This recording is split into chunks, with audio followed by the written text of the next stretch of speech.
Hello everyone, welcome to BPSC mentor. इस video में हम लोग साइंस के बीपीएससी पीवाईक्यू को डिस्कस करेंगे, जिसके अंतर्गत हम लोग सबसे पहले भौतिक विज्ञान यानी कि फिजिक्स के क्वेश्चंस को देखेंगे। ये वीडियो आपके आने वाले 71वीं बीपीएससी पीटी, टीआरई 4 और अदर एग्जाम्स के लिए इम्पोर्टेंट है, तो इस वीडियो को पूरा एंड तक जरूर देखें। और अगर आपको हमारा वीडियो पसंद आता है तो इस वीडियो को लाइक करें, और अगर आप हमारे चैनल पर पहली बार विजिट कर रहे हैं तो इसे सब्सक्राइब जरूर करें। तो आइए वीडियो की शुरुआत करते हैं मात्रक और इकाई से। और इसका पहला क्वेश्चन है, एंगस्ट्रम इकाई है, तो एंगस्ट्रम तरंग दैर्घ्य की इकाई है। ऑप्शन ए इसका सही आंसर हो जाएगा। एंगस्ट्रम तरंग दैर्घ्य की इकाई है और एक एंगस्ट्रम 10⁻⁻10 मीटर के बराबर होता है। ऊर्जा की इकाई जूल, आवृत्ति की इकाई हर्ट्ज होता है और वेग का इकाई मीटर पर सेकंड होता है।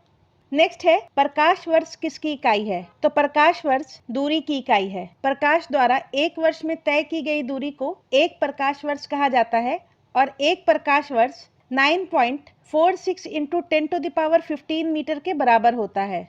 नेक्स्ट है, प्रकाश वर्ष इकाई है, तो प्रकाश वर्ष दूरी की इकाई है। नेक्स्ट है, प्रकाश वर्ष इकाई है। नेक्स्ट है, प्रकाश वर्ष इकाई है, तो प्रकाश वर्ष दूरी की इकाई है। नेक्स्ट है, प्रकाश वर्ष का संबंध है, तो प्रकाश वर्ष का संबंध दूरी से है। Option C. और प्रकाश वर्ष का उपयोग दो खगोलीय पिंडों के बीच की दूरी को मापने के लिए किया जाता है। नेक्स्ट है, निम्नलिखित में से कौन सी मूल भौतिक राशि है?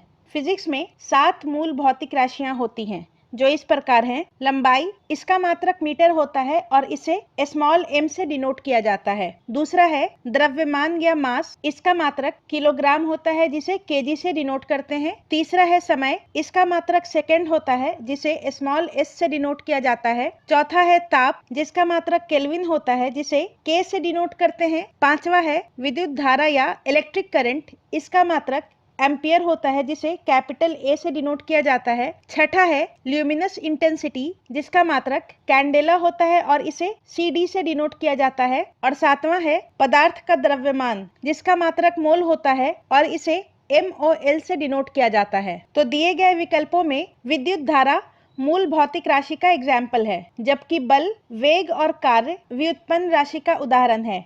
नेक्स्ट है, दाब की इकाई क्या है? किसी तल के इकाई क्षेत्रफल पर लगने वाले बल को दाब कहते हैं, जो कि एक अदिश राशि है और इसका मात्रक न्यूटन पर मीटर स्क्वायर होता है। ऑप्शन ए, जिसे पास्कल भी कहते हैं। न्यूटन मीटर टॉर्क का इकाई है, न्यूटन बल का इकाई है और न्यूटन पर मीटर सरफेस टेंशन का इकाई है। नेक्स्ट है, दाब का मात्रक है, तो दाब इज इक्वल टू होता है force per unit area. Force को हम लोग मास into acceleration divided by area लिख सकते हैं। अगर इन सब का SI यूनिट लिखेंगे तो मास का SI यूनिट kg हो जाएगा, एक्सीलरेशन का मीटर पर सेकंड स्क्वायर हो जाएगा और एरिया का मीटर स्क्वायर हो जाएगा, जो कि kg meter by second into meter square और फर्दर कैलकुलेट करने पर केजी बाई मीटर सेकंड के बराबर होगा। तो दिए गए ऑप्शन में कोई भी इसके बराबर नहीं है, तो इसका सही आंसर ऑप्शन ई हो जाएगा, उपयुक्त में से कोई नहीं। नेक्स्ट है, चुंबकीय बल के मापन का इकाई क्या है? तो इसका सही आंसर ऑप्शन डी हो जाएगा, टेस्ला, और इसे कैपिटल T से डिनोट किया जाता है। कोबाल्ट एक एलिमेंट है जिसका एटॉमिक नंबर 27 होता है। एम्पियर इलेक्ट्रिक करंट का SI यूनिट है और ओम प्रतिरोध का SI यूनिट है। नेक्स्ट है, निम्नलिखित में से कौन टेस्ला के समतुल्य है? तो टेस्ला मैग्नेटिक फ्लक्स डेंसिटी या मैग्नेटिक फील्ड स्ट्रेंथ का SI यूनिट है। एक टेस्ला न्यूटन पर एम्पियर मीटर के बराबर होता है। ऑप्शन डी इसका सही आंसर हो जाएगा। नेक्स्ट है, निम्नलिखित में से कौन सी अदिश राशि है? मतलब कि वैसी राशियां जिनको व्यक्त करने के लिए केवल परिमाण की आवश्यकता होती है, दिशा की नहीं, उन्हें अदिश राशि कहा जाता है। और दिए गए विकल्पों में दाब अदिश राशि है, जबकि बल, वेग और त्वरण ये सदिश राशि हैं और इन्हें व्यक्त करने के लिए दिशा और परिमाण दोनों की आवश्यकता होती है। नेक्स्ट है, निम्नलिखित में से कौन सी सदिश राशि नहीं है? मतलब कि कौन सी राशि अदिश राशि है? तो दिए गए विकल्पों में गति अदिश राशि का उदाहरण है, जबकि वेग, बल आघूर्ण या टॉर्क और विस्थापन ये तीनों सदिश राशि का उदाहरण है। नेक्स्ट है, निम्नलिखित में से किस राशि का मात्रक नहीं है? तो इसका सही आंसर ऑप्शन सी हो जाएगा, विकृति। विकृति किसी वस्तु के विमा में आया परिवर्तन और उस वस्तु की मूल विमा के अनुपात को कहते हैं और इसका कोई मात्रक नहीं होता है। नेक्स्ट है, किस मीटर का उपयोग वाहन द्वारा तय की गई दूरी को मापने के लिए किया जाता है? तो वाहन के द्वारा तय की गई दूरी को मापने के लिए ओडोमीटर का उपयोग किया जाता है। Option D. एम मीटर का प्रयोग विद्युत धारा को मापने के लिए किया जाता है। स्पीडोमीटर का प्रयोग गति को मापने के लिए किया जाता है और क्रोनोमीटर का प्रयोग समय को मापने के लिए किया जाता है।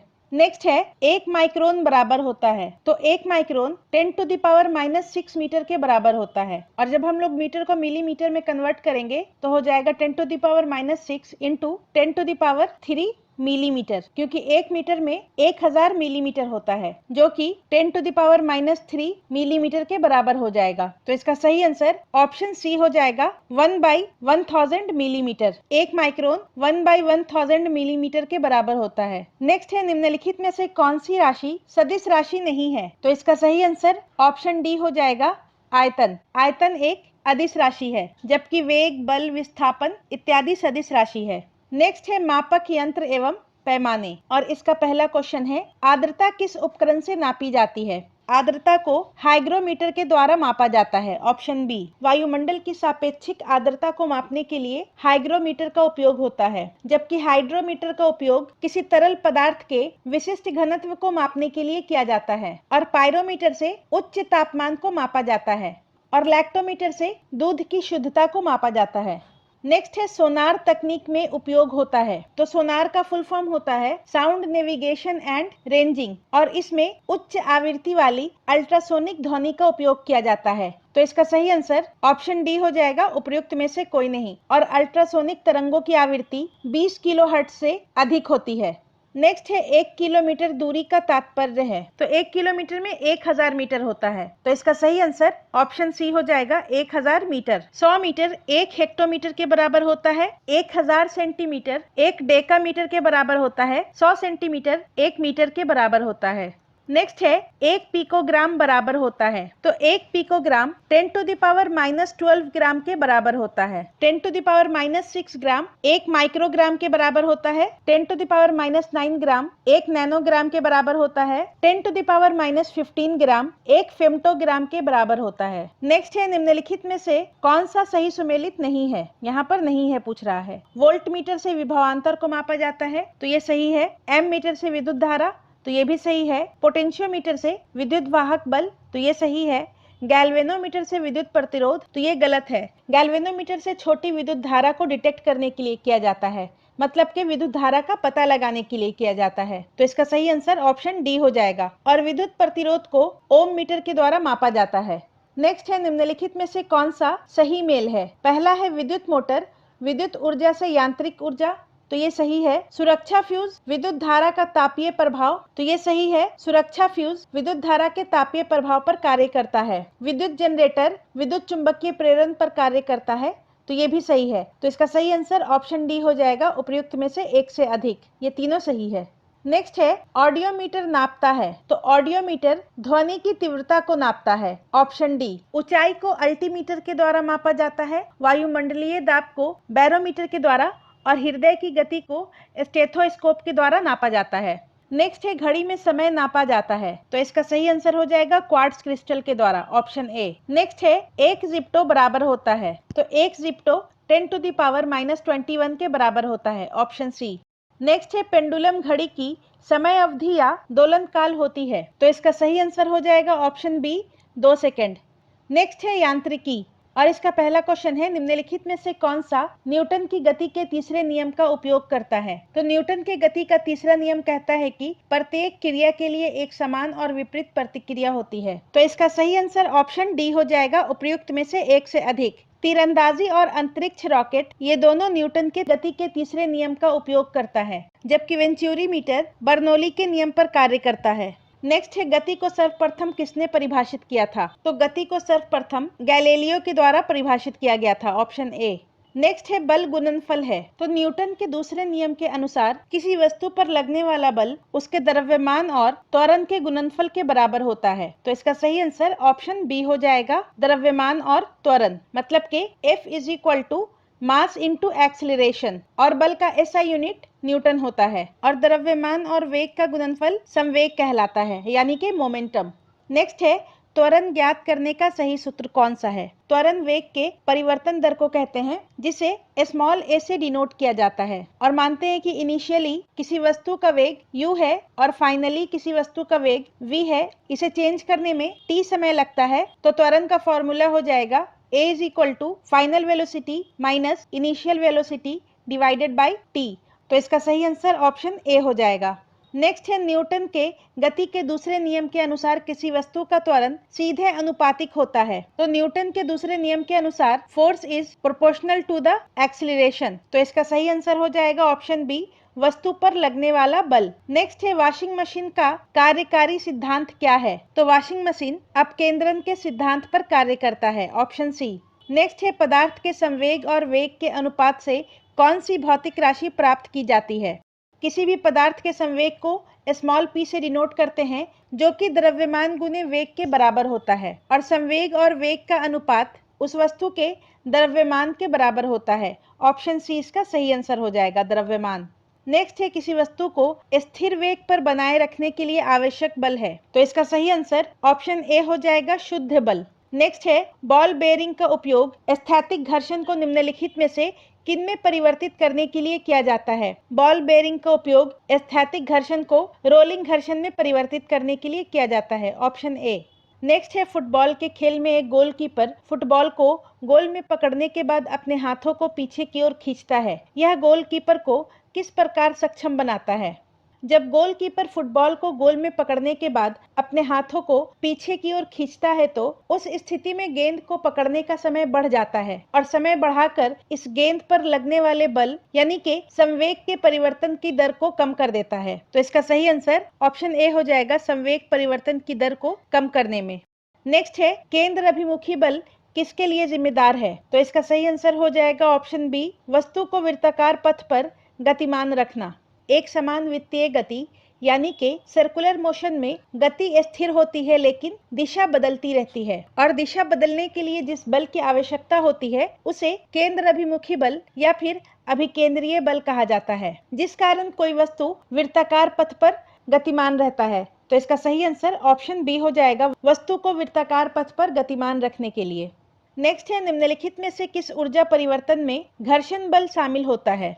घर्षण बल एक ऐसा बल है जो दो सतहों के बीच सापेक्ष गति का विरोध करता है, और ये हमेशा गति के विपरीत दिशा में कार्य करता है। तो जब कोई वस्तु गतिशील स्थिति में होता है तो घर्षण बल के कारण ऊष्मा उत्पन्न होती है। तो इसका सही आंसर ऑप्शन ए हो जाएगा, गतिज ऊर्जा से ऊष्मा ऊर्जा।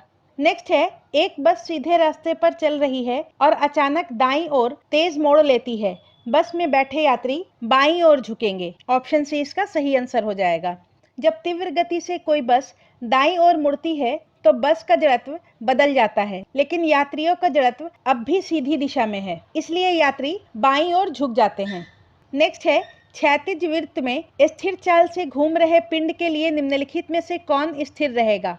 तो इसका सही आंसर ऑप्शन डी हो जाएगा, गतिज ऊर्जा। जब कोई पिंड एक क्षैतिज वृत्त में घूर्णन करता है तो केवल वेग, त्वरण और बल की दिशा प्रत्येक समय लगातार बदलती रहती है, लेकिन उनके परिमाण के संदर्भ में कोई भी परिवर्तन नहीं होता है। नेक्स्ट है, आपेक्षिकता का सिद्धांत इनमें से किस वैज्ञानिक ने प्रस्तुत किया है? थ्योरी ऑफ रिलेटिविटी, और इसे अल्बर्ट आइंस्टाइन के द्वारा प्रस्तुत किया गया है। और इस सिद्धांत के अनुसार E is equal to mc² होता है, और यहाँ पर E ऊर्जा है, m द्रव्यमान है और c प्रकाश का वेग है। नेक्स्ट है, यदि बल को न्यूटन में और दूरी को मीटर में प्रदर्शित किया जाए तो किए हुए कार्य को प्रदर्शित किया जाएगा। तो देखिए, कार्य जो है किसी वस्तु पर बल लगाकर उस वस्तु को बल की दिशा में विस्थापित करने को कहा जाता है, और ये एक अदिश राशि है और इसका SI मात्रक जूल होता है। और यदि बल को न्यूटन में और दूरी को मीटर में प्रदर्शित किया जाए तो हम लोग किए गए कार्य को जूल में प्रदर्शित करेंगे, ऑप्शन ए। और 1 जूल 1 न्यूटन मीटर के बराबर होता है। नेक्स्ट है, कार्य का SI इकाई होता है, तो कार्य का SI इकाई जूल होता है। नेक्स्ट है, यदि कार का द्रव्यमान 1500 किलोग्राम है तो कार का वेग 30 किलोमीटर प्रति घंटा से 60 किलोमीटर प्रति घंटा तक बढ़ाने के लिए क्या कार्य करना पड़ेगा। कार के द्रव्यमान को हम लोग m मान लेते हैं जो कि 1500 किलोग्राम है। कार का प्रारंभिक वेग u मान लेते हैं जो कि 30 किलोमीटर प्रति घंटा है और इसको हम लोग मीटर प्रति सेकंड में कन्वर्ट करते हैं तो 30 इंटू 5/18 करेंगे तो ये 25/3 मीटर पर सेकंड हो जाएगा। कार का अंतिम वेग 60 किलोमीटर पर आवर है यानी कि 60 किलोमीटर प्रति घंटा है। 60 गुने 5/18 जो कि 50/3 मीटर पर सेकंड के बराबर हो जाएगा और किया गया कार्य गतिज ऊर्जा में परिवर्तन के बराबर हो जाएगा जो कि होगा half into mv square minus half into mu square. इसको फर्दर कैलकुलेट करेंगे तो half m into V square minus U square हो जाएगा। हाफ गुने 1500, v का वैल्यू है 50/3 स्क्वायर माइनस 25/3 स्क्वायर। इसको कैलकुलेट करने पर वैल्यू आता है 1,56,250 जूल। तो इसका सही आंसर ऑप्शन बी हो जाएगा 1,56,250 जूल। नेक्स्ट है गुरुत्व के अधीन गति और इसका पहला क्वेश्चन है यदि धरती की घूमने की गति बढ़ा दी जाए तो भूमध्य रेखा पर पिंड का वजन। तो इसका सही आंसर हो जाएगा ऑप्शन बी घट जाएगा। नेक्स्ट है एक वस्तु का भार पृथ्वी की सतह पर मापने पर 100 न्यूटन आता है। इसका भार चंद्रमा की सतह पर मापने पर कितना होगा। W इज इक्वल टू हो जाएगा द्रव्यमान गुने स्मॉल जी यानी कि एक्सेलरेशन ड्यू टू ग्रेविटी और चंद्रमा के सतह पर गुरुत्वाकर्षण बल पृथ्वी के गुरुत्वाकर्षण बल की तुलना में 1/6 गुना होता है। तो चंद्रमा पर उस वस्तु का भार पृथ्वी के भार का 1/6 गुना होगा। तो पृथ्वी पर किसी वस्तु का भार अगर 100 न्यूटन है तो चंद्रमा की सतह पर उस वस्तु का भार 100/6 के बराबर होगा और इसको कैलकुलेट करेंगे तो 16.7 न्यूटन के बराबर होगा। तो इसका सही आंसर ऑप्शन डी हो जाएगा 16.7 न्यूटन। नेक्स्ट है अलग अलग द्रव्यमान की दो वस्तुएं चंद्रमा की सतह के पास स्वतंत्र रूप से गिरने से क्या होगा। तो देखिए जब कोई वस्तु मुक्त अवस्था में गिरता है तो उस पर केवल गुरुत्वाकर्षण द्वारा उत्पन्न त्वरण यानी कि स्मॉल जी ही कार्य करता है। उस पर पिंड के द्रव्यमान का कोई भी प्रभाव नहीं होता है। तो इसका सही आंसर किसी भी क्षण एक ही वेग होगा और वो दोनों एक साथ नीचे आएंगे। नेक्स्ट है आप एक लिफ्ट में खड़े हैं, लिफ्ट के फर्श पर आपके भार द्वारा लग रहा बल। तो इसका सही आंसर ऑप्शन बी हो जाएगा लिफ्ट के 9.8 मीटर पर सेकंड स्क्वायर के त्वरण से नीचे आते समय शून्य होगा। यदि लिफ्ट 9.8 मीटर पर सेकंड स्क्वायर के त्वरण से ऊपर जाता है तो उस स्थिति में शरीर का आभासी भार बढ़ जाता है। नेक्स्ट है पृथ्वी की सतह पर गुरुत्वाकर्षण के कारण त्वरण लगभग है। तो पृथ्वी की सतह पर गुरुत्वाकर्षण के कारण त्वरण का मान 9.8 मीटर पर सेकंड स्क्वायर के बराबर होता है और इसे स्मॉल जी से डिनोट किया जाता है और ये एक सदिश राशि है। नेक्स्ट है यदि एक पंख, एक रबर की गेंद और एक लकड़ी की गेंद निर्वात में एक समान ऊंचाई से स्वतंत्रता पूर्वक एक साथ गिर रही है तो इक्वेशन ऑफ मोशन के हिसाब से v square is equal to U square plus 2as के बराबर होता है। v यहाँ पर अंतिम वेग है, u प्रारंभिक वेग है, a त्वरण है और s दूरी है। तो जब किसी वस्तु को गिराया नहीं जाता है तो उस स्थिति में प्रारंभिक वेग 0 के बराबर हो जाता है। यहाँ पर त्वरण g के बराबर हो जाएगा यानी कि गुरुत्वाकर्षण के कारण त्वरण s ऊंचाई यानी कि हाइट के बराबर हो जाएगा। तो उस स्थिति में v square is equal to 2gh हो जाएगा और v is equal to under root 2gh के बराबर हो जाएगा जो कि वस्तुओं के द्रव्यमान से स्वतंत्र है। तो उस स्थिति में एक पंख, रबर की गेंद और लकड़ी की गेंद निर्वात में एक समान ऊंचाई से अगर गिराया जाएगा तो तीनों एक साथ जमीन पर पहुंचेगा। नेक्स्ट है महासागर में ऊंची जल तरंगे कैसे आती हैं। तो इसका सही आंसर हो जाएगा चंद्रमा से। महासागर में ऊंची जल तरंगे चंद्रमा के गुरुत्वाकर्षण बल के कारण होता है। नेक्स्ट है चंद्रमा की सतह पर कोई वातावरण नहीं है क्योंकि गैस के अणुओं का पलायन वेग उनमें वेग के मूल माध्य वर्ग से कम होता है। देखिए चंद्रमा का गुरुत्वाकर्षण बल कमजोर होने के कारण इसका पलायन वेग जो कि 2.38 किलोमीटर पर सेकंड के बराबर होता है वो भी कम होता है और चंद्रमा की सतह पर गैस की अणुओं का वर्गमाध्य मूल वेग चंद्रमा के पलायन वेग से अधिक होता है जिसके परिणाम स्वरूप गैस के अणु चंद्रमा के गुरुत्वाकर्षण से बंधे नहीं रह पाते हैं और अंतरिक्ष में पलायन कर जाते हैं और परिणामतः वहां पर कोई भी वायुमंडल नहीं बन पाता है। और गैस के अणुओं का वर्गमाध्य मूल वेग गैस के अणुओं की एक गति का माप है जो कि तापमान पर निर्भर करता है। नेक्स्ट है जब एक पत्थर को चांद की सतह से पृथ्वी की सतह पर लाया जाता है तो जब किसी पत्थर को चांद की सतह से पृथ्वी की सतह पर लाया जाता है तो उसका द्रव्यमान स्थिर रहता है, लेकिन उसका भार जो है वो बदल जाता है, क्योंकि भार का formula mass into acceleration due to gravity के बराबर होता है। तो इसका सही आंसर ऑप्शन बी हो जाएगा, इसका भार बदल जाएगा परंतु द्रव्यमान नहीं। नेक्स्ट है, यदि दो वस्तुओं के बीच की दूरी को दुगनी कर दी जाए तो उसके बीच गुरुत्वाकर्षण बल का क्या होगा। गुरुत्वाकर्षण बल का फॉर्मूला होता है F is equal to G m1 m2 by R square. यहाँ पर F गुरुत्वाकर्षण बल है, G कांस्टेंट है, m1 m2 दो वस्तुओं का द्रव्यमान है और R दोनों के बीच की दूरी है। और यदि मान लिया कि दो वस्तुओं के बीच की दूरी को दोगुना कर दिया जाए, यानी कि R को हम लोग 2R कर दें, तो उस स्थिति में नया गुरुत्वाकर्षण बल F1 जो है वो G m1 m2 by 2r square के बराबर हो जाएगा, जो कि बराबर होगा G m1 m2 by 4r square. इसको हम लोग इक्वेशन 1 मानते हैं और इसको इक्वेशन 2 मान लेते हैं। इन दोनों इक्वेशन को कंपेयर करते हैं तो ये वाला पार्ट पूरा F के बराबर होता है। तो F1 is equal to F by 4। तो यदि हम लोग दो वस्तुओं के बीच की दूरी को दो गुना कर देंगे तो उसके बीच का गुरुत्वाकर्षण बल 1/4 हो जाएगा, 1/4। तो इसका सही आंसर ऑप्शन बी हो जाएगा, यह 1/4 हो जाएगा। नेक्स्ट है स्थूल पदार्थों के गुण, और इसका पहला क्वेश्चन है, जब दिन में पानी पर साबुन की फिल्म दिखाई देती है तो यह सुंदर रंग दिखाती है, इस घटना का कारण है। तो इस घटना का कारण प्रकाश का व्यतिकरण है, यानी कि इंटरफेरेंस ऑफ लाइट। नेक्स्ट है, एक ठोस के सीधे गैस में परिवर्तन होने को कहते हैं। तो जब कोई ठोस सीधे गैस में परिवर्तन होता है तो उस प्रक्रिया को ऊर्ध्वपातन या सब्लिमेशन कहा जाता है। नेक्स्ट है, विंडो या घरेलू क्लीनर या परफ्यूम स्प्रेयर के रूप में इस्तेमाल की जाने वाली स्प्रे बोतलें निम्नलिखित में से किस पर काम करती है। तो इसका सही आंसर हो जाएगा बर्नौली का सिद्धांत, ऑप्शन बी। नेक्स्ट है, बर्फ का एक टुकड़ा पानी में लबालब भरे बीकर में तैर रहा है, जब पूरी बर्फ पिघल जाए तब, तो उस स्थिति में जल स्तर नहीं बदलेगा। नेक्स्ट है, वर्षा की बूंद की गोलाकार आकृति का कारण पृष्ठ तनाव होता है, ऑप्शन बी इसका सही आंसर हो जाएगा। नेक्स्ट है, सबसे ज्यादा श्यानता होती है, श्यानता यानी कि विस्कोसिटी, और विस्कोसिटी किसी तरल पदार्थ का वो गुण है जो कि उस तरल के बहने का विरोध करता है। और दिए गए विकल्प में शहद की श्यानता सबसे अधिक है, ऑप्शन डी। दूसरे नंबर पर खून और तीसरे नंबर पर जल की श्यानता होती है।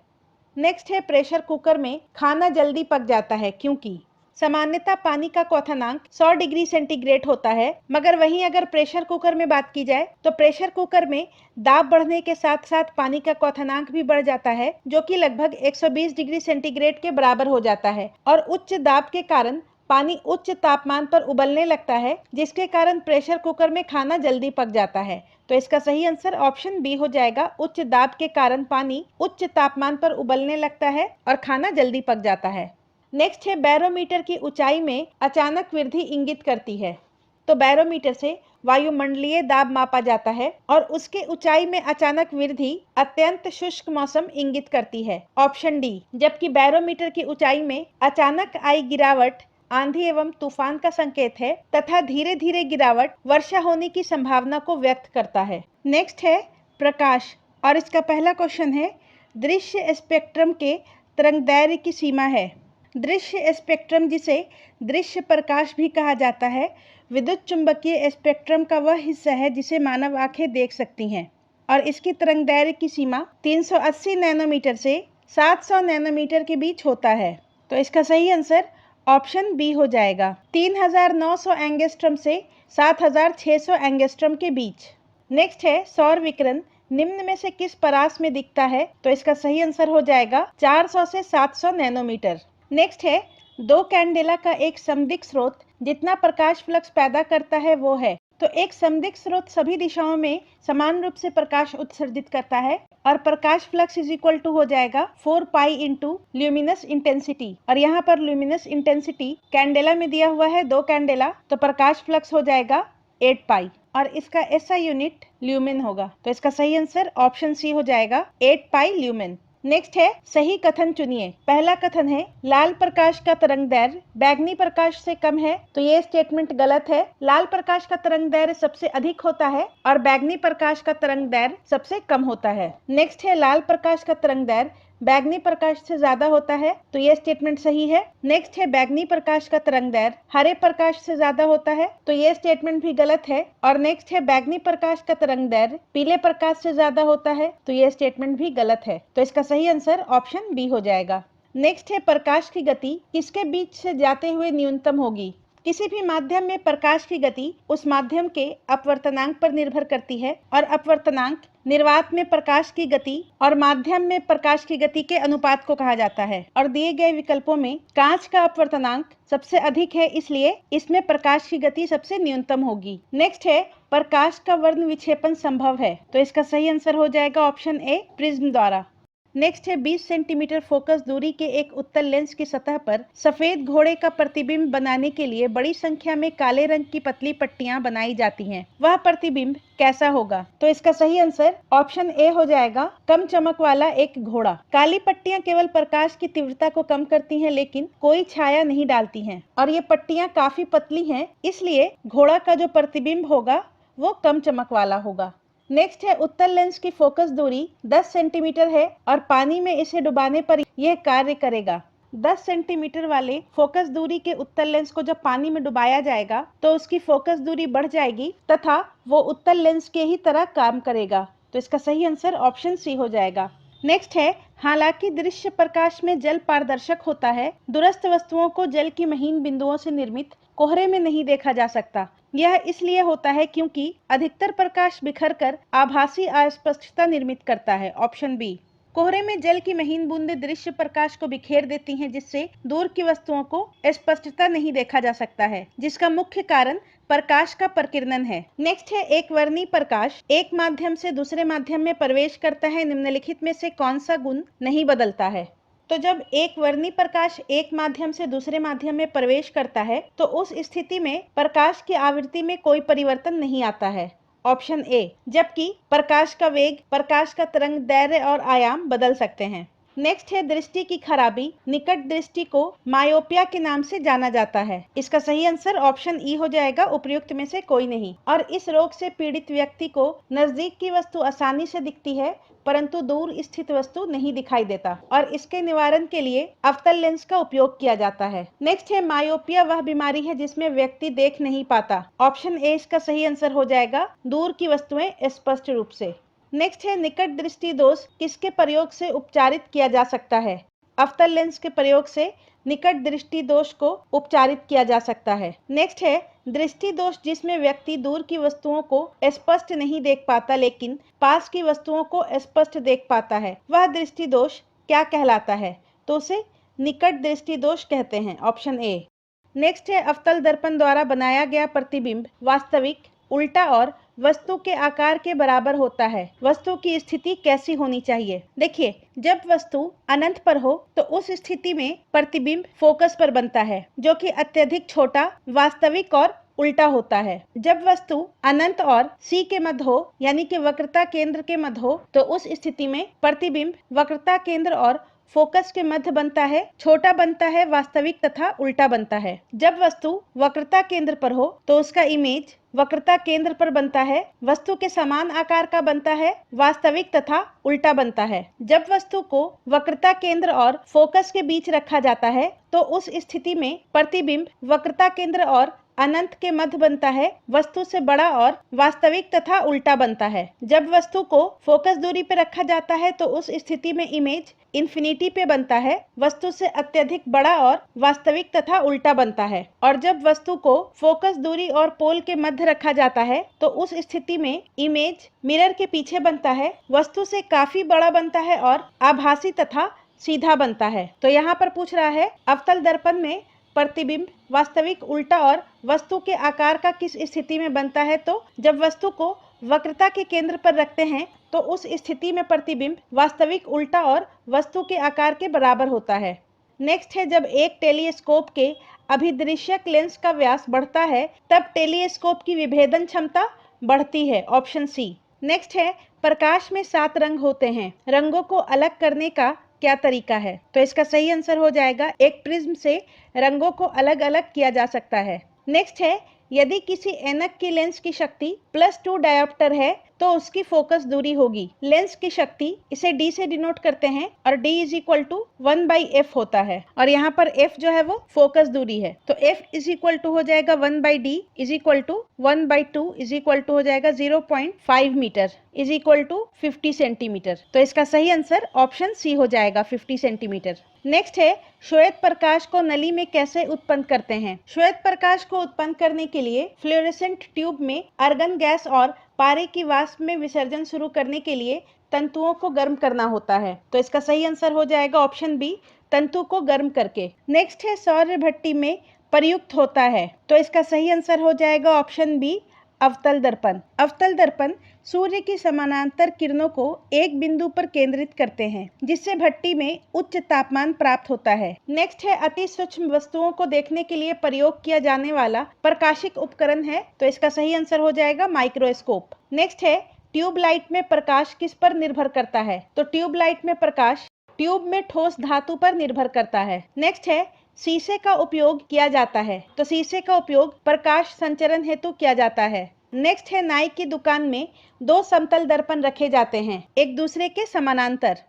नेक्स्ट है जब प्रकाश एक माध्यम से दूसरे माध्यम में जाता है तो निम्न में से कौन सा नहीं बदलता है। तो जब प्रकाश एक माध्यम से दूसरे माध्यम में जाता है तो उस स्थिति में प्रकाश की आवृत्ति नहीं बदलती है, ऑप्शन सी। नेक्स्ट है पढ़ने में काम आने वाला ग्लास लेंस किस प्रकार के लेंस से बना होता है। तो इसका सही आंसर हो जाएगा उत्तल लेंस, ऑप्शन बी। पढ़ने में काम आने वाला ग्लास दूरदृष्टि दोष को दूर करता है और दूरदृष्टि दोष युक्त व्यक्ति को दूर की वस्तु स्पष्ट दिखती है परंतु निकट की रखी हुई वस्तु स्पष्ट नहीं दिखती। नेक्स्ट है दर्पण के सामने खड़े एक व्यक्ति को अपना प्रतिबिंब अपने से बड़ा लगता है। इसका तात्पर्य है कि दर्पण का प्रकार अवतल है। नेक्स्ट है आवर्धन कांच में किस प्रकार का लेंस प्रयोग किया जाता है। तो इसका सही आंसर ऑप्शन सी हो जाएगा, उत्तल लेंस। नेक्स्ट है प्रकाश विकिरणों की प्रकृति होती है। तो प्रकाश में तरंग एवं कण दोनों के गुण पाए जाते हैं। तो इसका सही आंसर ऑप्शन सी हो जाएगा। नेक्स्ट है विवर्तन झंझारी यानी कि डिफ्रैक्शन ग्रेटिंग का उपयोग करके विवर्तन पैटर्न प्राप्त करने के लिए नीली रोशनी की किरण का उपयोग किया गया था। यदि नीली रोशनी के स्थान पर पीली रोशनी का प्रयोग किया जाए तो विवर्तन पैटर्न व्यापक और दूर हो जाता है। विवर्तन झंझरी में यदि नीली रोशनी के किरण की जगह पीली रोशनी का प्रयोग किया जाएगा तो नीली रोशनी की तुलना में पीली रोशनी का तरंगदैर्घ्य अधिक होने के कारण विवर्तन पैटर्न व्यापक और दूर हो जाता है। नेक्स्ट है रमन प्रभाव सर सीवी रमन के कारण है। रमन प्रभाव के बारे में निम्नलिखित में से कौन सा कथन सही है। तो इसका सही आंसर ऑप्शन बी हो जाएगा। प्रकिरणित प्रकाश की आवृत्ति प्रकिरणन के बाद बढ़ती भी है और घटती भी है और रमन प्रभाव की खोज सीवी रमन के द्वारा 1928 ईस्वी में किया गया था जिसके बाद इन्हें 1930 में भौतिकी का नोबेल पुरस्कार दिया गया था। नेक्स्ट है आकाश नीला लगता है क्योंकि। तो इसका सही आंसर ऑप्शन बी हो जाएगा। लघु तरंग दीर्घ तरंगों की अपेक्षा वायुमंडल द्वारा अधिक प्रकीर्ण होती है। आकाश का नीला रंग मुख्य रूप से रेले प्रकीर्णन के कारण होता है जिसमें छोटी तरंगदैर्घ्य वाले प्रकाश जैसे कि नीला और बैंगनी प्रकाश लंबी तरंगदैर्घ्य वाले प्रकाश जैसे कि लाल और नारंगी की तुलना में अधिक प्रकीर्णित होते हैं। नेक्स्ट है वह घटना जिसके कारण आकाश नीला दिखाई देता है।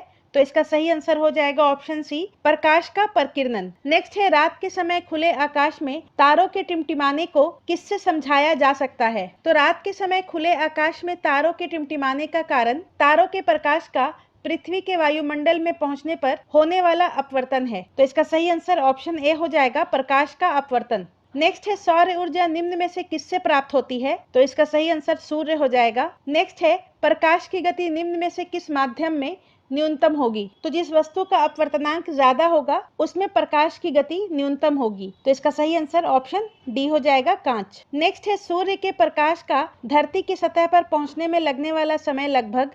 तो सूर्य का प्रकाश धरती पर लगभग 8 मिनट 19 सेकंड में पहुंच जाता है। तो यहाँ पर सबसे नियरेस्ट डेटा 8.5 मिनट है।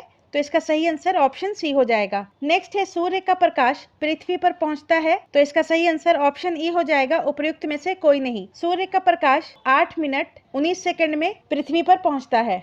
नेक्स्ट है निम्न में से कौन छाया की उत्पत्ति के लिए जिम्मेदार है? तो इसका सही आंसर ऑप्शन बी हो जाएगा, प्रकाश का ऋजुरेखीय प्रसार। छाया की उत्पत्ति का मुख्य कारण प्रकाश का सीधी रेखा में चलना है, जिसके कारण प्रकाश अपारदर्शी वस्तुओं से अवरुद्ध होकर उनके पीछे नहीं पहुंच पाता। नेक्स्ट है निम्नलिखित में से कौन वैकल्पिक ऊर्जा का सबसे बड़ा भंडार है? तो इसका सही आंसर ऑप्शन ए हो जाएगा, सौर ऊर्जा। नेक्स्ट है ऊष्मा एवं ऊष्मागतिकी, और इसका पहला क्वेश्चन है वह ताप बिंदु जिस पर ठोस, द्रव्य एवं गैसीय अवस्थाएं एक साथ रह सकती हैं कहलाता है, तो उसे त्रिक बिंदु कहते हैं। नेक्स्ट है 40 डिग्री सेल्सियस का मान फ़ारेनहाइट स्केल में होता है, तो Fahrenheit is equal to 9/5 C plus 32 होता है। यहाँ पर C का वैल्यू 40 डिग्री दिया हुआ है, 40 डिग्री सेंटीग्रेड, तो डेटा पुट करेंगे 9/5 इंटू 40 प्लस 32, तो कैलकुलेट करने के बाद 104 फ़ारेनहाइट हो जाएगा। तो इसका सही आंसर ऑप्शन ए हो जाएगा, 104 फ़ारेनहाइट। 40 डिग्री सेल्सियस 104 फ़ारेनहाइट के बराबर होता है। नेक्स्ट है कमरे को ठंडा किया जा सकता है, तो इसका सही आंसर ऑप्शन बी हो जाएगा, संपीड़ित गैस को छोड़ने से। नेक्स्ट है निम्न में से कौन सा ऊष्मा का सबसे अधिक कुचालक है? तो इसका सही आंसर ऑप्शन बी हो जाएगा, सीसा। नेक्स्ट है 100 डिग्री सेंटीग्रेड ताप पर वायु में जलने की तुलना में 100 डिग्री सेंटीग्रेड पर स्थित वाष्प में जलना ज्यादा वाष्पीकरण की गुप्त ऊष्मा के कारण ज्यादा खतरनाक है। भाप में 100 डिग्री सेंटीग्रेड पर उबलते पानी की तुलना में, क्योंकि इसमें वाष्पीकरण की अतिरिक्त गुप्त ऊष्मा होती है, और जब 100 डिग्री सेंटीग्रेड पर भाप त्वचा के संपर्क में आता है तो वह संघनित होकर 100 डिग्री सेंटीग्रेड पर पानी में बदल जाता है, और इस प्रक्रिया में यह वाष्पीकरण की गुप्त ऊष्मा को छोड़ता है, जो कि उबलते पानी के द्वारा उत्पन्न गर्मी से कहीं अधिक होती है। नेक्स्ट है स्टीम इंजन कैसे चलता है? तो स्टीम इंजन ऊष्मा से चलता है। नेक्स्ट है वात अनुकूलन यंत्र से किस कारण ठंडक होती है? तो इसका सही आंसर ऑप्शन ए हो जाएगा, गैस को दबाने एवं मुक्त करने से। नेक्स्ट है एक पंखा गर्मी के मौसम में आराम की अनुभूति पैदा करता है क्योंकि हमारा पसीना तेजी से वाष्पित हो जाता है, ऑप्शन डी। नेक्स्ट है कमरे में रखे रेफ्रिजरेटर का दरवाजा खोलकर आप अंततः कमरे को थोड़ा गर्म कर सकते हैं, ऑप्शन सी। नेक्स्ट है यदि रेफ्रिजरेटर के दरवाजे को कुछ घंटों के लिए खुला छोड़ दें तो कमरे का तापमान बढ़ जाएगा। नेक्स्ट है पानी का घनत्व अधिकतम होता है, तो पानी का घनत्व अधिकतम 4 डिग्री सेंटीग्रेड पर होता है। 4 डिग्री सेंटीग्रेड पर पानी का आयतन न्यूनतम होता है। नेक्स्ट है 50 डिग्री सेंटीग्रेड का मान फ़ारेनहाइट स्केल में है। फ़ारेनहाइट इज इक्वल टू हो जाता है 9/5 इंटू C प्लस 32, और यहाँ पर C का वैल्यू 50 डिग्री दिया हुआ है, तो 9/5 इंटू 50 प्लस 32 इक्वल्स टू हो जाएगा 122 फ़ारेनहाइट। तो इसका सही आंसर ऑप्शन बी हो जाएगा, 122 फ़ारेनहाइट। नेक्स्ट है अधिक ऊंचाइयों पर द्रवों का क्वथनांक, तो अधिक ऊंचाई पर द्रव्य का क्वथनांक घटता है, ऑप्शन बी। दाब जो है वो क्वथनांक के डायरेक्टली प्रोपोर्शनल होता है। जैसे जैसे हम लोग ऊपर जाते हैं प्रेशर घटता है, क्वथनांक भी घटता है। नेक्स्ट है उच्च विशिष्ट ऊष्मा के कारण पानी एक उत्कृष्ट शीतलन कारक है। जल को गर्म होने के लिए अत्यधिक ऊष्मा की आवश्यकता होती है तथा उसे ठंडा होने के लिए भी अधिक मात्रा में ऊष्मा निकालना पड़ता है। इस प्रकार जल ना तो जल्दी गर्म होता है और ना ही ठंडा होता है, और यही गुण जल को उत्कृष्ट शीतलन कारक बनाती है। नेक्स्ट है ठंडे के दिनों में लोहे के गुटके और लकड़ी के गुटके को प्रातः काल में छुएं तो लोहे का गुटका ठंडा लगता है, क्योंकि लकड़ी की तुलना में लोहा ऊष्मा का अच्छा चालक है, ऑप्शन बी। नेक्स्ट है हीट वेव के संबंध में निम्नलिखित कथनों पर विचार कीजिए। यदि किसी मैदानी इलाके में अधिकतम तापमान कम से कम 30 डिग्री या इससे अधिक तक पहुंच जाता है तो उसे हीट वेव माना जाता है, तो ये स्टेटमेंट गलत है। मैदानी इलाके में अगर अधिकतम तापमान 40 डिग्री या उससे अधिक पहुंच जाता है तो उसे हीट वेव कहा जाता है। और नेक्स्ट है यदि किसी पहाड़ी इलाके में अधिकतम तापमान कम से कम 40 डिग्री या उससे अधिक पहुंच जाता है तो उसे हीट वेव माना जाता है, तो ये स्टेटमेंट भी गलत है। पहाड़ी इलाके में यदि तापमान 30 डिग्री सेंटीग्रेड या उससे अधिक पहुंच जाता है तो उसे हीट वेव माना जाता है। तो इसका सही आंसर ऑप्शन डी हो जाएगा, ना तो एक ना ही दो।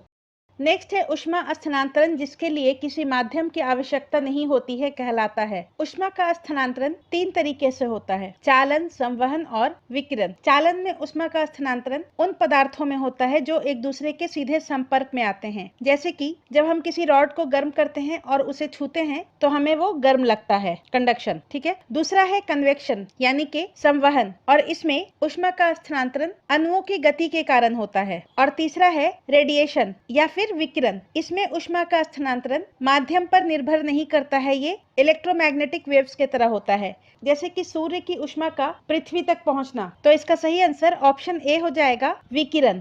विकिरण में ऊष्मा स्थानांतरण के लिए माध्यम की आवश्यकता नहीं होती है, जबकि संवहन और संचालन में माध्यम की आवश्यकता होती है। नेक्स्ट है तरंग गति, और इसका पहला क्वेश्चन है लोलक की काल अवधि लोलक की लंबाई के ऊपर निर्भर करती है। लोलक का काल अवधि होता है t is equal to 2 pi into L by g. यहाँ पर t काल अवधि है, l लोलक की लंबाई है और g acceleration due to gravity है। तो यहाँ पर t जो है वो अंडर रूट एल के डायरेक्टली प्रोपोर्शनल है। नेक्स्ट है अनुदैर्घ्य तरंग का उदाहरण है। तो अनुदैर्घ्य तरंग का उदाहरण ध्वनि तरंग है। नेक्स्ट है दो उत्तरोत्तर श्रृंग या दो उत्तरोत्तर गर्त के बीच की दूरी को क्या कहते हैं। तो देखिए, किसी भी तरंग के सबसे मैक्सिमम पॉइंट को श्रृंग कहा जाता है और सबसे डीपेस्ट पॉइंट को गर्त कहते हैं। और दो लगातार श्रृंग या दो लगातार गर्त के बीच की दूरी को वेवलेंथ या तरंगदैर्घ्य कहते हैं और इसे लेम्डा से डिनोट किया जाता है। तो इसका सही आंसर ऑप्शन बी हो जाएगा, तरंगदैर्घ्य।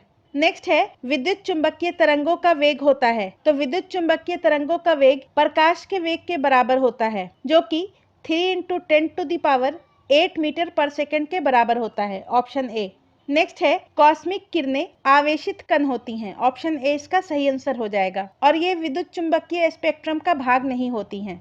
नेक्स्ट है वातावरण मुख्य रूप से किसके द्वारा गर्म होता है। तो वातावरण मुख्य रूप से दीर्घ तरंग स्थलीय विकिरण के कारण गर्म होता है। नेक्स्ट है आंतों के रोगों के निदान में निम्न किरणों का उपयोग किया जाता है। तो इसका सही आंसर ऑप्शन ए हो जाएगा, एक्स किरण। एक्स किरण एक प्रकार का विद्युत चुंबकीय विकिरण है और ये चिकित्सा में आंतों के रोगों के निदान के लिए प्रयोग किया जाता है।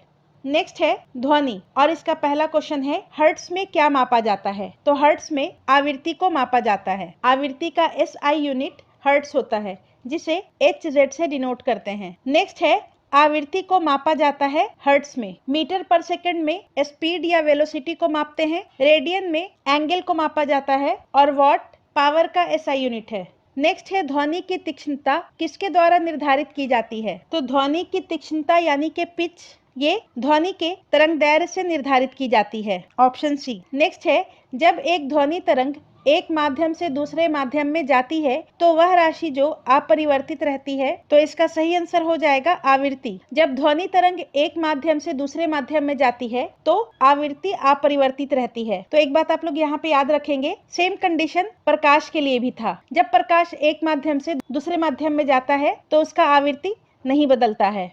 नेक्स्ट है वायु में ध्वनि तरंग होती है। तो वायु में ध्वनि तरंग अनुदैर्घ्य तरंग होती है और ध्वनि तरंग को संचरण के लिए माध्यम की आवश्यकता होती है। नेक्स्ट है एक संगीत कार्यक्रम में ऑर्केस्ट्रा बजाने से पहले एक सितार वादक तनाव को समायोजित करने की कोशिश करता है और स्ट्रिंग को उपयुक्त रूप से बांधता है। ऐसा करके वह क्या ठीक करने की कोशिश करता है। तो इसका सही आंसर हो जाएगा ऑप्शन ए, अन्य वाद्य यंत्रों की आवृत्ति के साथ सितार स्ट्रिंग की आवृत्ति को मिलाता है वो। नेक्स्ट है 100 डेसिबल का प्रबलता स्तर संगत होता है। एक मशीन शॉप से आने वाले शोरगुल, और WHO ने दिन के समय में ध्वनि स्तर 45 डेसिबल रखा है और रात के समय में 35 डेसिबल रखा है। नेक्स्ट है अल्ट्रासोनिक तरंगे। तो अल्ट्रासोनिक तरंगे उन्हें कहते हैं जिनकी आवृत्ति 20 किलोहर्ट्ज से ज्यादा होती है। तो ऑप्शन बी इसका सही आंसर हो जाएगा, 20 किलोहर्ट्ज से ज्यादा आवृत्ति की ध्वनि तरंगे। और इस ध्वनि को मनुष्य नहीं सुन सकता है, परंतु कुछ जानवर जैसे कुत्ता, बिल्ली, चमगादड़ इत्यादि सुन सकते हैं। और 20 किलोहर्ट्ज की आवृत्ति को गाल्टन सीटी द्वारा उत्पन्न किया जा सकता है। नेक्स्ट है बिल्ली की सुनने का आवृत्ति विस्तार होता है। तो 45 हर्ट्ज से 64 किलोहर्ट्ज। नेक्स्ट है ध्वनि का वायु वेग अनुमानता है। तो 330 मीटर पर सेकंड, ऑप्शन बी। नेक्स्ट है निम्नलिखित में से किसमें ध्वनि की गति अधिकतम होगी। ध्वनि की गति ठोसों में सबसे अधिकतम और गैसों में सबसे कम होती है और दिए गए विकल्प में इस्पात में ध्वनि की गति अधिकतम होगी। नेक्स्ट है गर्भ में भ्रूण के विकास को जानने के लिए निम्नलिखित किरणों या तरंगों में से किसका उपयोग किया जाता है? तो इसका सही आंसर ऑप्शन सी हो जाएगा, पाराध्वनि तरंगे या फिर अल्ट्रासोनिक वेव, और इसका तरंग दैर्घ्य 20 किलोहर्ट्ज से अधिक होता है। इंफ्रासोनिक तरंगों का तरंग दैर्घ्य 20 हर्ट्ज से कम होता है और मनुष्य 20 हर्ट्ज से 20 किलोहर्ट्ज के बीच की ध्वनि को सुन सकता है। नेक्स्ट है विद्युत धारा, और इसका पहला क्वेश्चन है विद्युत धारा की इकाई है, तो विद्युत धारा का इकाई एम्पियर है, ऑप्शन डी, और इसे ए से डिनोट किया जाता है। कूलम चार्ज का इकाई है, मतलब के आवेश का। वोल्ट वोल्टेज या विभवांतर का इकाई है, और वॉट पावर का इकाई है। नेक्स्ट है विद्युत शक्ति की इकाई है, तो विद्युत शक्ति का इकाई वॉट होता है, ऑप्शन डी। नेक्स्ट है निम्नलिखित में से किस तरीके से 1 वोल्ट व्यक्त किया जा सकता है?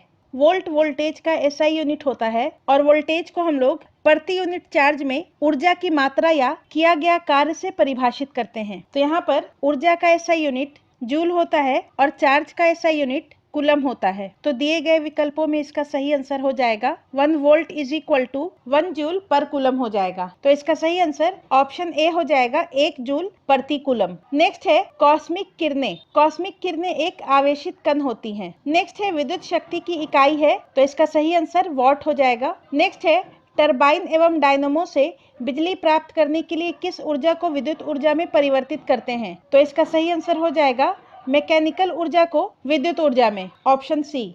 नेक्स्ट है 100 वाट का बिजली का बल्ब यदि 10 घंटे जले तो बिजली का खर्च होगी।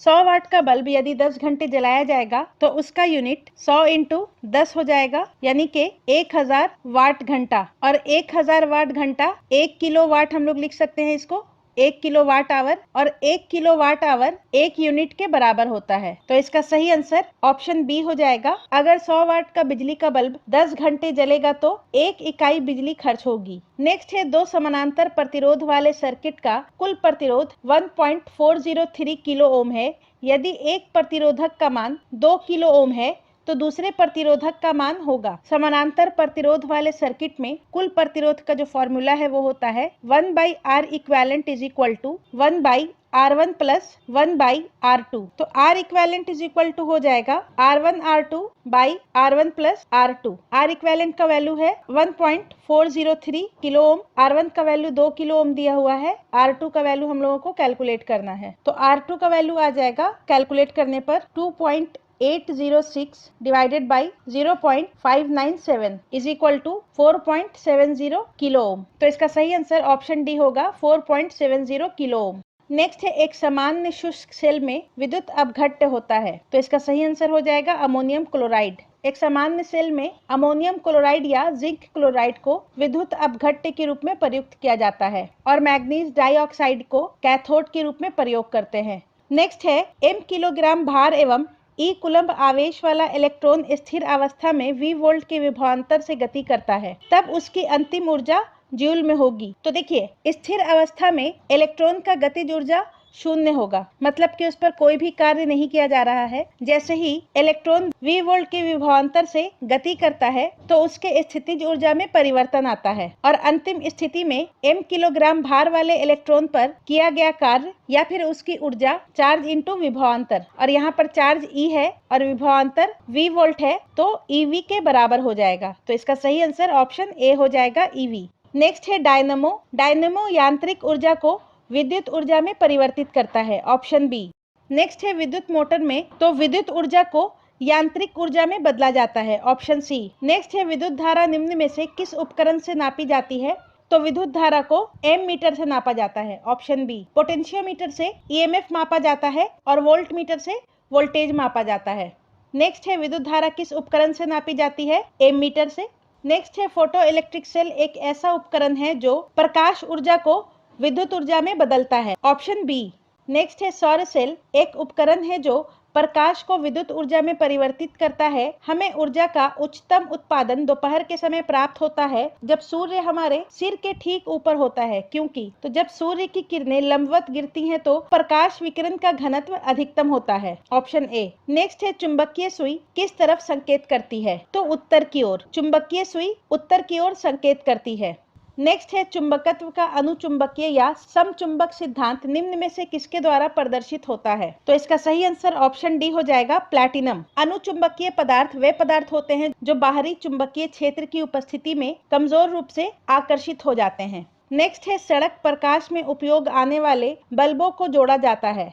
स्ट्रीट लाइट में बल्बों को समानांतर क्रम में जोड़ा जाता है, ऑप्शन बी। नेक्स्ट है आइंस्टाइन को नोबेल प्राइज किस कार्य पर मिला? तो इसका सही आंसर हो जाएगा प्रकाश विद्युत प्रभाव के लिए 1921 ईस्वी में।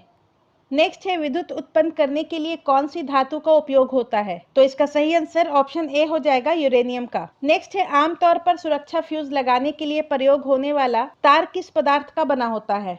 सुरक्षा फ्यूज में प्रयोग होने वाला तार टीन और शीशे का एक मिश्र धातु होता है, ऑप्शन डी। नेक्स्ट है एक विद्युत फ्यूज किस प्रभाव पर कार्य करता है? तो विद्युत फ्यूज विद्युत धारा का तापीय प्रभाव पर काम करता है, ऑप्शन सी। नेक्स्ट है एक संवाहक के तापक्रम परिवर्तन के कारण इसमें विभव परिवर्तन होता है, इस घटना को कहते हैं? तो इस घटना को थॉमसन प्रभाव कहा जाता है। नेक्स्ट है पंखे की रफ्तार किस पर निर्भर रहती है? तो वोल्टेज पर, ऑप्शन ए। नेक्स्ट है विद्युत चुंबक का कोर बनाने के लिए सामान्यतः उपयोग की जाने वाली सामग्री है? तो इसका सही आंसर ऑप्शन ए हो जाएगा, नर्म लोहा। नेक्स्ट है विद्युत संचरण या ट्रांसमिट इलेक्ट्रिसिटी के लिए उच्च वोल्ट ग्रिड का उपयोग किया जाता है, कारण? तो इसका सही आंसर ऑप्शन डी हो जाएगा, ऊष्मा की हानि को कम करने के लिए। नेक्स्ट है पृथ्वी के चुंबकीय क्षेत्र में रखे गए दंड चुंबक जिसका उत्तरी ध्रुव भौगोलिक उत्तर दिशा की ओर स्थित है के चारों ओर उदासीन बिंदुओं की संख्या होती है? तो इसका सही आंसर ऑप्शन ए हो जाएगा, 2। नेक्स्ट है बड़े शोरूम और डिपार्टमेंटल स्टोर में इस्तेमाल किया जाने वाला विजिलेंस दर्पण होता है? तो इसका सही आंसर हो जाएगा ऑप्शन बी, उत्तल दर्पण। नेक्स्ट है धारा घनत्व होता है? तो धारा घनत्व चालक के अंदर प्रति इकाई क्षेत्रफल में प्रवाहित होने वाली धारा को दर्शाता है और इसे कैपिटल जे से डिनोट किया जाता है। J is equal to current by area और इसका SI unit ampere per metre square होता है और ये एक सदिश राशि है, ऑप्शन सी। नेक्स्ट है निम्न में से कौन सी धातु रोशनी के बल्बों में फिलामेंट के रूप में प्रयोग होती है? तो इसका सही आंसर ऑप्शन डी हो जाएगा, टंगस्टन। नेक्स्ट है बिजली की खपत का बिल किसके मापन पर आधारित होता है? बिजली के खपत के बिल को किलोवाट घंटे में मापा जाता है? तो इसका सही आंसर ऑप्शन ए हो जाएगा, केवल वॉट पर आधारित होता है। नेक्स्ट है एसी करंट को कैसे उत्पन्न करते हैं? तो डायनेमो के माध्यम से। नेक्स्ट है बिजली गिरने के दौरान कौन सी घटना होती है? बिजली का निर्वहन हो जाता है, ऑप्शन बी। बिजली का गिरना एक प्राकृतिक घटना है जो विद्युत आवेशित क्षेत्रों के बीच वायुमंडल के माध्यम से विद्युत के निर्वहन द्वारा निर्मित होती है। नेक्स्ट है निम्न में से कौन सा गैर ओहमिक प्रतिरोध का प्रतिनिधित्व करता है? तो इसका सही आंसर ऑप्शन बी हो जाएगा, टॉर्च बल्ब। ऐसा पदार्थ जो ओम के नियम का पालन नहीं करता है उनके प्रतिरोध को गैर ओहमिक प्रतिरोध कहा जाता है और टॉर्च बल्ब, अर्धचालक पदार्थ, थर्मिस्टर या इलेक्ट्रोलाइट्स इसका उदाहरण है। नेक्स्ट है एक सीधे विद्युत धारावाही चालक के चारों ओर चुंबकीय क्षेत्र रेखाएं होती हैं, संकेंद्रित वृत्त। सीधे धारावाहिक चालक के चारों ओर चुंबकीय क्षेत्र रेखाएं संकेंद्रित वृत्त के रूप में होती हैं जिनका केंद्र चालक पर स्थित होता है। नेक्स्ट है चालकता और इसका पहला क्वेश्चन है ओम मीटर मात्रक है? तो ओम मीटर प्रतिरोधकता का मात्रक होता है, ऑप्शन सी। और प्रतिरोधकता किसी पदार्थ का वह गुण होता है जो ये निर्धारित करता है कि वह विद्युत धारा के प्रवाह का कितना विरोध करता है। प्रतिरोध का एसआई मात्रक ओम होता है, आवेश का कूलम और चालकत्व का सीमेंस पर मीटर होता है। नेक्स्ट है निम्नलिखित में से कौन सा दिए गए तार का प्रतिरोध है? तो ओम्स के नियम के अनुसार V is equal to I R होता है। यहाँ पर V वोल्टेज है, I करंट है और R प्रतिरोध है, तो R इज इक्वल टू हो जाएगा V बाई आई। तो इसका सही आंसर ऑप्शन सी हो जाएगा, R is equal to V by I. Next है निम्नलिखित में से कौन सा शब्द किसी सर्किट में विद्युत शक्ति का प्रतिनिधित्व नहीं करता है? विद्युत शक्ति को हम लोग P से डिनोट करते हैं और P is equal to VI होता है, मतलब के वोल्टेज और करंट का गुणनफल। और ओम्स के नियम के अनुसार V is equal to IR होता है और V का ये वैल्यू हम लोग अगर यहाँ पुट करते हैं तो ये I स्क्वायर इंटू R के बराबर हो जाता है। ऑप्शन ए और ऑप्शन सी विद्युत शक्ति का प्रतिनिधित्व करता है, परंतु ऑप्शन बी जो है वो विद्युत शक्ति का प्रतिनिधित्व नहीं करता है, तो इसका सही आंसर ऑप्शन बी हो जाएगा। और विद्युत शक्ति का एसआई मात्रक वाट होता है जिसे हम लोग डब्ल्यू से डिनोट करते हैं। नेक्स्ट है अर्धचालक वे सामग्रियां हैं जिनमें निम्न गुण होते हैं। अर्धचालक में विद्युत चालकता धातुओं की चालकता से कम होती है, ऑप्शन बी, जैसे कि कैडमियम, गैलियम, सिलिकॉन, जर्मेनियम इत्यादि। नेक्स्ट है अतिचालक का लक्षण है। अतिचालक का लक्षण शून्य पारगम्यता है, ऑप्शन सी। अतिचालकता एक ऐसी घटना है जिसमें कुछ पदार्थ एक निश्चित क्रांतिक तापमान से नीचे ठंडा होने पर शून्य विद्युत प्रतिरोध प्रदर्शित करते हैं और अपने अंदर से चुंबकीय क्षेत्र को बाहर निकालते हैं। यह चुंबकीय क्षेत्र को बाहर निकालने की क्षमता उनकी शून्य पारगम्यता से संबंधित है। नेक्स्ट है लेंज के नियम की व्युत्पत्ति के लिए निम्न में से किसके संरक्षण नियम का उपयोग होता है? तो इसका सही आंसर ऑप्शन ई हो जाएगा, उपर्युक्त में से कोई नहीं। लेंज का नियम ऊर्जा संरक्षण नियम पर आधारित है, जो ये सुनिश्चित करता है कि विद्युत चुंबकीय प्रेरण की प्रक्रिया में ऊर्जा ना तो बनाई जाती है और ना ही नष्ट होती है। नेक्स्ट है गर्म करने पर अर्धचालक का प्रतिरोध। तो गर्म करने पर अर्धचालक का प्रतिरोध घटता है और वो चालक की तरह कार्य करने लगता है।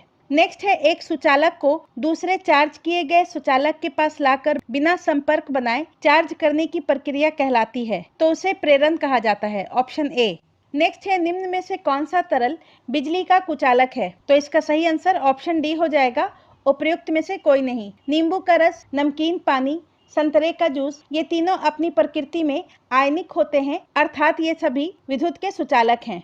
नेक्स्ट है नाभिकीय भौतिकी और इसका पहला क्वेश्चन है निम्नलिखित में से कौन सी विद्युत चुंबकीय तरंग नहीं है? तो इसका सही आंसर ऑप्शन बी हो जाएगा, अल्फा किरण। अल्फा किरणें विद्युत चुंबकीय किरणें नहीं है, जबकि गामा किरण, एक्सरे किरण, रेडियो किरण इत्यादि विद्युत चुंबकीय तरंगों का हिस्सा है। नेक्स्ट है सूर्य पर ऊर्जा का निर्माण होता है। तो सूर्य पर ऊर्जा का निर्माण नाभिक के संलयन के द्वारा होता है, ऑप्शन बी।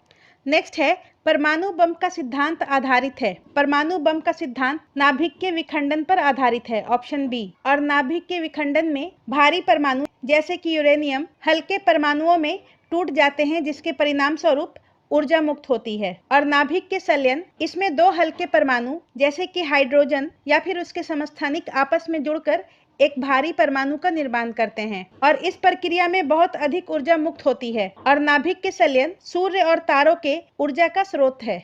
नेक्स्ट है हाइड्रोजन बम किसके सिद्धांत पर आधारित है? तो हाइड्रोजन बम अनियंत्रित संलयन प्रक्रिया पर आधारित है। नेक्स्ट है नाभिक रिएक्टर में नाभिक विखंडन से विद्युत उत्पन्न करने के लिए साधारणतः प्रयोग किया जाने वाला तत्व यूरेनियम है, ऑप्शन सी। इसके अलावा थोरियम और प्लूटोनियम को भी नाभिक के रिएक्टर में ईंधन की तरह उपयोग किया जाता है। नेक्स्ट है नाभिक के रिएक्टरों में D2O का उपयोग होता है, तो मंदक के रूप में, ऑप्शन सी। D2O इसे भारी जल कहा जाता है। नेक्स्ट है रेडियोधर्मी पदार्थ उत्सर्जित करता है। तो रेडियोधर्मी पदार्थ अल्फा, बीटा, गामा इन तीनों किरणों का उत्सर्जन करता है, तो इसका सही आंसर ऑप्शन डी हो जाएगा, उपयुक्त सभी। नेक्स्ट है एक्सरे का एक गुण यह है कि उन्हें विक्षेपित किया जा सकता है, तो इसका सही आंसर ऑप्शन डी हो जाएगा, उपयुक्त में से कोई नहीं। एक्सरे एक विद्युत चुंबकीय तरंग है जिसे विद्युतीय या चुंबकीय क्षेत्र द्वारा विक्षेपित नहीं किया जा सकता, क्योंकि इनमें कोई भी आवेशित कण नहीं होता है और एक्सरे की खोज रोएंटगन के द्वारा की गई थी। नेक्स्ट है वैद्युतिक ऊर्जा या इलेक्ट्रिकल एनर्जी पैदा की जा सकती है, तो इसका सही आंसर ऑप्शन डी हो जाएगा, यूरेनियम से। नेक्स्ट है किसी विखंडनीय द्रव का क्रांतिक द्रव्यमान होगा, तो इसका सही आंसर हो जाएगा श्रृंखला अभिक्रिया हेतु आवश्यक न्यूनतम द्रव्यमान। नेक्स्ट है कंप्यूटर एवं सूचना प्रौद्योगिकी और इसका पहला क्वेश्चन है 2G स्पेक्ट्रम में अक्षर G किस शब्द के लिए प्रयुक्त है? तो 2G स्पेक्ट्रम में G का मतलब जनरेशन होता है, ऑप्शन सी। नेक्स्ट है एक प्रिंटर की गुणवत्ता किससे निर्धारित की जाती है? तो किसी प्रिंटर की गुणवत्ता उसके बिंदु प्रति इंच के द्वारा निर्धारित की जाती है, ऑप्शन सी इसका सही आंसर हो जाएगा, जिसे सामान्यतः DPI यानी के डॉट्स पर इंच के रूप में परिभाषित किया जाता है। नेक्स्ट है निम्नलिखित में से कौन सी कंप्यूटर भाषाएं हैं? तो इसका सही आंसर ऑप्शन डी हो जाएगा, उपयुक्त सभी। कोबरा, पाइथन, एसक्यूएल और जावा ये चारों कंप्यूटर भाषाएं हैं। नेक्स्ट है हाल ही में समाचारों में देखी गई चैट जीपीटी में जीपीटी का पूर्ण रूप क्या है? तो इसका सही आंसर ऑप्शन ए हो जाएगा, जनरेटिव प्रीट्रेंड ट्रांसफॉर्मर। और चैट जीपीटी एक एआई चैटबॉट है जिसे 2022 में ओपन एआई के द्वारा विकसित किया गया था। नेक्स्ट है निम्नलिखित में से कौन एक कंप्यूटर भाषा नहीं है? तो इसका सही आंसर हो जाएगा ऑप्शन सी, फास्ट। बेसिक, सी और फोर्ट्रन ये तीनों कंप्यूटर भाषा है। नेक्स्ट है निम्नलिखित में से कौन सी तकनीकें 5G मोबाइल संचार नेटवर्क द्वारा सक्षम की जाएगी? तो इसका सही आंसर ऑप्शन ए हो जाएगा। 1, 2 और 3 तीनों, internet of things, edge computing और नेटवर्क स्लाइसिंग। नेक्स्ट है अंतरिक्ष प्रौद्योगिकी और इसका पहला क्वेश्चन है, भारत द्वारा हाल ही में प्रक्षेपित किए गए अंतरिक्ष यान चंद्रयान 2 के एक भाग लैंडर का नाम है। तो चंद्रयान 2 के लैंडर का नाम विक्रम है। ऑप्शन ए इसका सही आंसर हो जाएगा। और रोवर का नाम प्रज्ञान है और इसे 22 जुलाई 2019 को लॉन्च किया गया था। नेक्स्ट है उपग्रह का उपयोग किया जाता है। तो उपग्रह का उपयोग संचार प्रसारण, मौसम विज्ञान सहित कई क्षेत्रों में किया जाता है। तो इसका सही आंसर टेलीविजन के लिए और रेडियो के लिए ये दोनों हो जाएगा।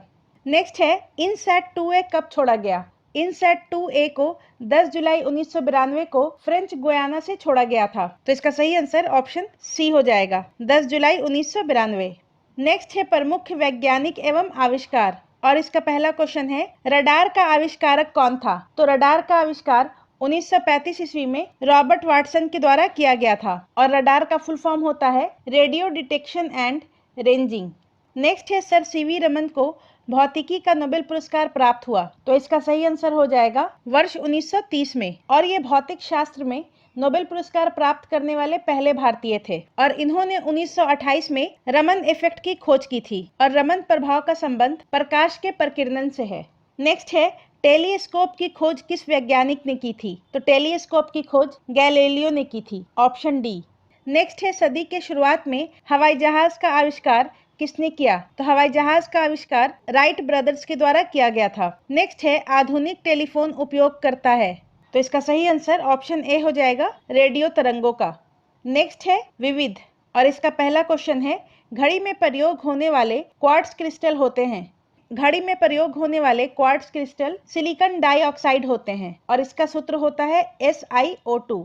नेक्स्ट है निम्नलिखित में से कौन सी वैल्यू सोलर स्थिरांक का मान है? तो इसका सही आंसर हो जाएगा 1.4 किलोवाट पर मीटर स्क्वायर और सोलर स्थिरांक पृथ्वी के वायुमंडल के शीर्ष पर प्रति इकाई क्षेत्र पर प्राप्त सौर विकिरण की मात्रा होती है, परंतु यह पूरी तरह से स्थिर नहीं होता है क्योंकि इसका मान पृथ्वी के अंडाकार कक्षा और 11 वर्षीय सौर चक्र जैसे कारकों के कारण थोड़ा बदलता रहता है। नेक्स्ट है गॉड पार्टिकल है। तो गॉड पार्टिकल हिग्स बोसन को बोला जाता है। Option B. नेक्स्ट है निम्नलिखित में से कौन सा एक गैर संपर्क बल है? तो इसका सही आंसर हो जाएगा चुंबकीय बल। चुंबकीय बल एक गैर संपर्क बल है, जबकि घर्षण बल और प्रभावी बल ये दोनों संपर्क बल का उदाहरण है। नेक्स्ट है 2012 में CERN यूरोपीय प्रयोगशाला में एक बहुप्रचारित गॉड कण की खोज की गई थी। इस कण का वैज्ञानिक नाम है। तो इस कण का वैज्ञानिक नाम हिग्स बोसन है, जिसकी परिकल्पना को नोबेल पुरस्कार विजेता पीटर हिग्स ने 1960 में प्रस्तुत किया था। नेक्स्ट है क्रोमेटोग्राफी तकनीक का प्रयोग होता है।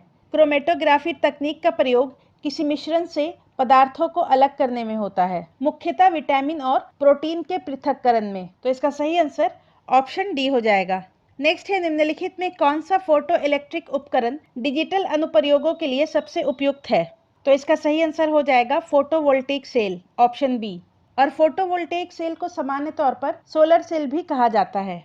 नेक्स्ट है LED प्रकाश उत्सर्जक डायोड के संदर्भ में कौन सा कथन गलत है? यहाँ पर गलत कथन पूछ रहा है। LED प्रकाश स्रोत ऊर्जा की कम खपत करते हैं, तो ये स्टेटमेंट सही है। LED प्रकाश बल्बों से अधिक अवधि तक कार्य करते हैं, ये स्टेटमेंट भी सही है। LED में पारा प्रयुक्त होता है जो मनुष्यों के लिए हानिकारक है, तो ये स्टेटमेंट गलत है। LED में पारा का उपयोग नहीं होता है, ये एक अर्धचालक उपकरण है और इसमें गैलियम फॉस्फाइड इत्यादि जैसे अर्धचालक पदार्थों का उपयोग किया जाता है। नेक्स्ट है LED का ट्रैफिक सिग्नल लाइटों में प्रयोग किया जाता है, तो ये स्टेटमेंट भी सही है। तो इसका सही आंसर ऑप्शन सी हो जाएगा।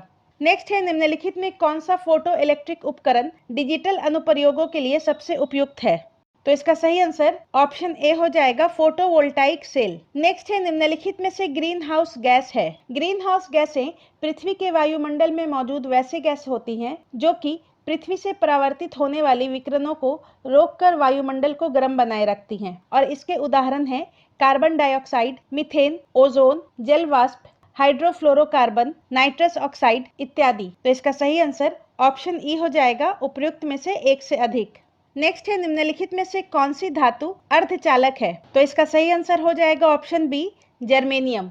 नेक्स्ट है एक संधारित्र का प्रतिघात होता है, मतलब के capacitive reactance. Capacitive reactance capacitor का वह गुण होता है जो एसी करंट के प्रवाह को रोकता है और ये एसी सिग्नल की आवृत्ति और कैपेसिटर के कैपेसिटेंस पर निर्भर करता है, जिसका फॉर्मूला होता है XC is equal to one by omega C is equal to हो जाएगा 1/2πfc। यहाँ पर F जो है वो एसी करंट का आवृत्ति है और C कैपेसिटर का कैपेसिटेंस है और इसका SI यूनिट ओम होता है। तो इसका सही आंसर ऑप्शन सी हो जाएगा, आवृत्ति के व्युत्क्रमानुपाती, मतलब के inversely proportional. XC is inversely proportional to frequency.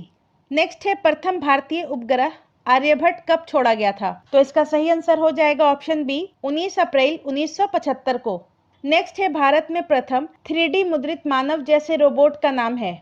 तो इसका सही आंसर हो जाएगा ऑप्शन डी, मानव। भारत में प्रथम 3D प्रिंटेड ह्यूमन रोबोट का नाम मानव है और इसे 2014 में एसेट प्रशिक्षण और अनुसंधान संस्थान द्वारा विकसित किया गया था। तो आज की वीडियो में बस इतना ही। अगले वीडियो में हम लोग केमिस्ट्री के PYQ को डिस्कस करेंगे। वीडियो पूरा एंड तक देखने के लिए आपका धन्यवाद।